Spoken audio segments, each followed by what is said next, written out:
Assalamualaikum warahmatullahi wabarakatuh. Selamat berjumpa kembali sahabat YouTube. Salam sejahtera untuk kita semua. Semoga kita senantiasa diberi kesehatan dan rizki yang berlimpah.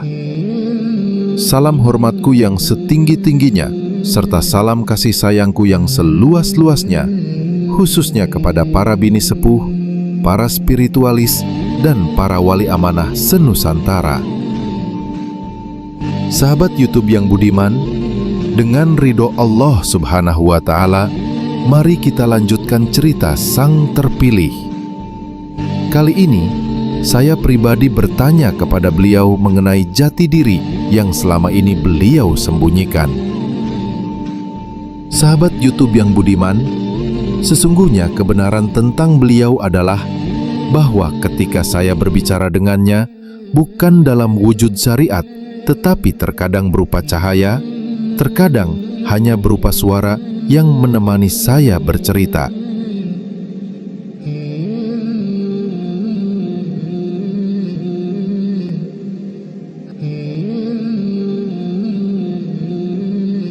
Itulah kebenaran beliau.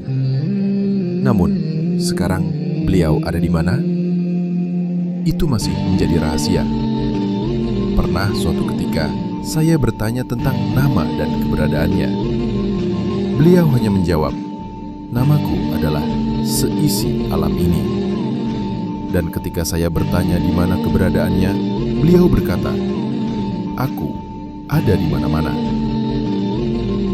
Menurut beliau, hal itu masih harus disembunyikan karena banyak orang yang mengaku sebagai dirinya. Beliau sering menyamar, kadang menjadi seorang pengemis, kadang pula menjadi seorang anak kecil. Saya pernah bertanya lagi, mengapa Sang Terpilih sering memanggil Ramanda kepada Batara Krishna? Beliau hanya menjawab, "Dia adalah aku, dan aku adalah dia.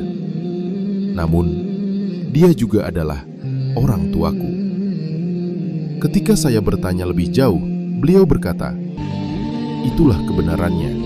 Jika dijelaskan dengan logika dan pemahaman manusia, hal ini tak akan bisa dijangkau, sebab bukan tertulis, melainkan tersirat.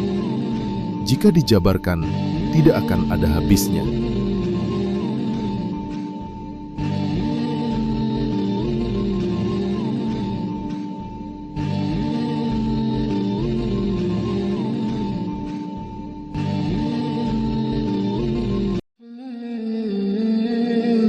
Menurut beliau, cukup itu saja yang bisa diketahui, karena sejatinya hanya ada satu petunjuk, yaitu Allah Subhanahu wa Ta'ala, dan tidak bisa menjadi dua.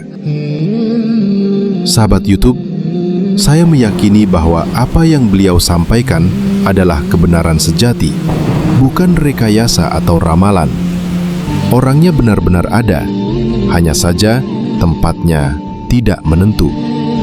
Beliau, katanya, kini tengah memantau kondisi alam beserta seluruh isinya, karena tonggak peradaban baru manusia akan segera digelar. Sahabat YouTube yang budiman, itulah cerita singkat tentang sejatinya beliau. Menurut beliau, cukup itu saja yang dapat saya ketahui, karena jika diceritakan lebih dalam lagi, dikhawatirkan alam akan bergejolak. Beliau selalu berpesan, berhati-hatilah, karena pergerakan alam sudah sangat keras. Perbanyaklah silaturahmi, jangan mudah menyalahkan, dan bijaksanalah dalam menjalani kehidupan yang beradab. Sampai jumpa di cerita berikutnya. Wassalamualaikum warahmatullahi wabarakatuh.